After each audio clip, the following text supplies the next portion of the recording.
So I'll let you introduce yourself and let people know where you're from, what area you was born in, and why you started the platform Raising Boys to Men. Born and raised Croydon, born and raised. So raised by just my mum. So I grew up on an estate in West Croydon behind the KFC. Yeah. So me and my mum, but deeper into the estate, my dad lived with his family. Yeah, I remember you told me that. Yeah. So what it was is my dad and that woman had a child together. Is that after your mum? No, so that was their first child. Okay, yeah, yes. So I had my sister. Okay. Yeah. And then if I do the calculation, so my sister's born, I won't reveal the date, but on said day. Okay. My birthday's a day after, but Okay. a year later. Okay, yeah, cool. So like you're looking at 3 months after them having a child, he steps out. Because everyone was kind of in the same circle. And then he's gone back to that relationship. And we're all in the same estate. I think my mum got moved there because it's council housing. So she got moved there. And he had more kids. So I've got 3 half sisters. They don't claim me as their brother. So my dad was very inconsistent. We left that estate when I was 9. So we left when I was 9 and went to like Norwood area. And I remember my dad coming to see me in the New Ends when I was 9 and kind of apologizing for not really stepping up or being around. And then was like, things are going to be different. And the story is, I remember that vividly. Came to get me. My mum would never let him in the house because you're not consistent. So he'd have to take me somewhere. And we went KFC that day. So went KFC, got chicken and chips, hearing all of these, I'm sorry, I'm going to be around now. Didn't see him again until I was 16. Okay. So like, the reason for the platform is kind of like feeling that there wasn't anyone around my dad to kind of say, you need to fix up. Like, you shouldn't be doing this, innit? Like, you need to take care of your responsibilities.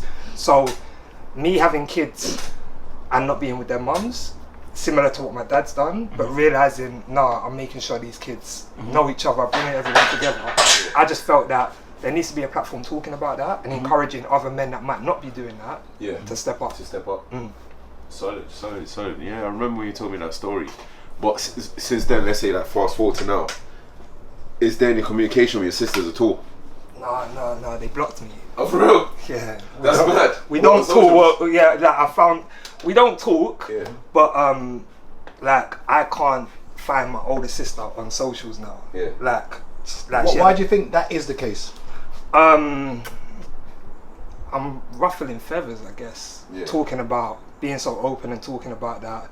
I just don't think they I feel like they wanted me to keep quiet. My dad especially. But what's mad is his older brother reached out to me last year. Okay. And said, look, we've kind of like certain members of the family have had enough of this. We want to get to know you. And we've had communication, but we've still not met. Okay. Because I guess I'm still a bit, I don't know, I've been let down by that side of the family so many times. I'm like, I don't know if I really want to. What do you think they see you like the outsider? Yeah, possibly, like, and it's just feeling like I've kind of put that to the side now. And I'm like, my kids as well, I don't really want to start feeling like I'm going to let people in for them to then like let me down again or let my kids down. So basically what you're saying is that you've kind of wanted to keep them at arm's length just in case they're not consistent, or you don't want to bring them into your children's life only for them to maybe disappear. Like to me, if you're not going to be consistent, I don't need you. But couldn't one argue that maybe you should give them enough rope to hang themselves, to maybe allow them to disappoint, or you say you'd rather not even let that happen? Because I think sometimes some mums do that with dads and kind of think, I'm not going to allow this man to be around the kids just in case he messes up. But where would you say the leverage is to say, all right, I'm going to give you enough rope to let you hang yourself so that that child can never say, Mum stopped me seeing dad? And before I say that, I'll say that you can't say the mum has stopped you seeing your child if you ain't gone to court. So when brothers say, oh, the mum's stopping me, if you ain't gone to court, I'll tell you why. Because if I owed you 10 bags today, and someone told you you can go to court and you might be able to get the money, would you not take me to court? Of course. And that's why I say that if you've not gone to court, then don't come and say the mum's stopping me. But what if men argue that I haven't got the peas? But well, if once again, if I owed you money, and I'm pretty sure you would find it somehow to get to court. Yeah. And that's my thing. And it's a good argument, but I think, generally speaking, I can't talk for all men. But if someone owed you 10 bags, and it was going to cost you £1,000 to go to court. Yeah. I think the perception of those two cases are different though, because I feel like generally, like when I've spoken to, like, because I've been through a similar situation to you, where like your dad's gone off and done what he's done, and like he's kind of kept me away from even my uncles and cousins and stuff. And like I'm in a position where my dad was saying he felt like the courts was against him in terms of like seeing me and stuff and things like that. But in regards to like money and stuff, it's not viewed the same. It's more of like a level. Okay, but it's what you value, and this is my thing. And I repeat the same thing. If someone's done you something wrong, and you really want to get to somebody, and someone says there's a strong likelihood. Remember, generally speaking, what I've researched, the only reasons why you probably won't be able to see your kids is if you've been violent, if basically there's neglect. So basically, if you've got personal issues and you're not a clean-cut person, by all means, you won't go to court. But if you're on paper, everything is right. I don't see how a court is not even going to grant you a day.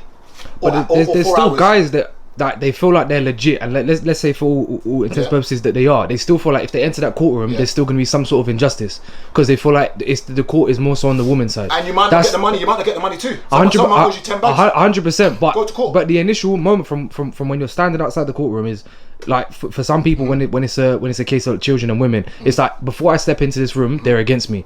Whereas like a money thing, it seems more even and level before you've gone into the room. Not necessarily, because you might have a case where it's 50-50. But this is. I get your point, but my point is it's not all cases, but if you value something, and you genuinely, you've all avenues have been exhausted. You tried everything. You don't know where she lives. She's not letting you in the house. What else is there left to do? I agree. You should go. No. I'm asking you. What else is there left to do? No, Gabriel. You see that in his case, in regards to family. Remember, he's probably grown all his life without these people being in his life. Once you're used to your way, them being in or out, it don't really matter to you. It's overwhelming as well. Like from speaking to my uncle, he's got my mum's side, the white side. It's a small family. Like real small. There's like a handful of cousins. Speaking to my uncle, he's got like 9 kids. So already just through one person, I've got more cousins than. So it's like feeling like at this stage of my life, do I really wanna? You might walk past them every day and not even know. No, but that's what he was saying. My uncle was saying that he was showing people videos of me, and they was like, "Oh, we follow him. We didn't even know he was family." But it's feeling like at this stage of my life, getting to know so many people again. Bro, it happens I just to me all don't the know time. if I've got. Happens to me all the time. I know the same feeling. Happens to me all the time, bro. The other day, my sister messaged me happy birthday. My dad. I was surprised she knew my birthday. I was in proper shock. I was like, oh, thank you. You know what I mean? It's the same kind of thing like you. My dad's got his family. He's with their mum. They're 5 older than me. The 2 that are just older than me, they check for me all the time. And even I said to my bro, I kind of feel bad that I don't message you as often as I think I should. You get what I'm saying? Because if he don't message me, sometimes I can forget to check up on him. Because I'm so used to them not being in my life. You get what I'm saying? So, and also I don't want to feel like I'm gate crashing your lot's life, because you lot have got your unit. There's 5 of you. My 2 older sisters, the eldest, are twins. They're 10 years older than me. They've never reached out. Then there's one older brother. He's how old is he? Probably like 6 years older than me. He's never reached out. Like, I was in New York one time, and I said to my brother, I swear big bro is between New York and Philly. Tell him I'm gonna come around this time if he's about. He didn't reach out. So last time I went to New York, I didn't bother reach out. My dad lives in New Jersey. Funniest story, I've gone to New Jersey now, and I've gone to a house party with my friend. He's an American guy, but his best friend, she's Nigerian, and it was her brother's birthday, so the Nigerian Igbo. So he said my name, and the mum's heard it. Goes, where are you from? I said, right, I live in London, blah blah blah. What in Nigeria are you from? I'm like, I'm from this part, this is my surname. She goes, funny enough, I know someone with that surname. I said, oh, it's probably my dad. She goes, what do you mean? I said, oh, my dad lives in New Jersey. She goes, yeah, we've seen him at parties. He's like, my dad's the party boy is lit. You get me? So I started laughing. So she goes, oh, when was the last time you seen him? Like 91.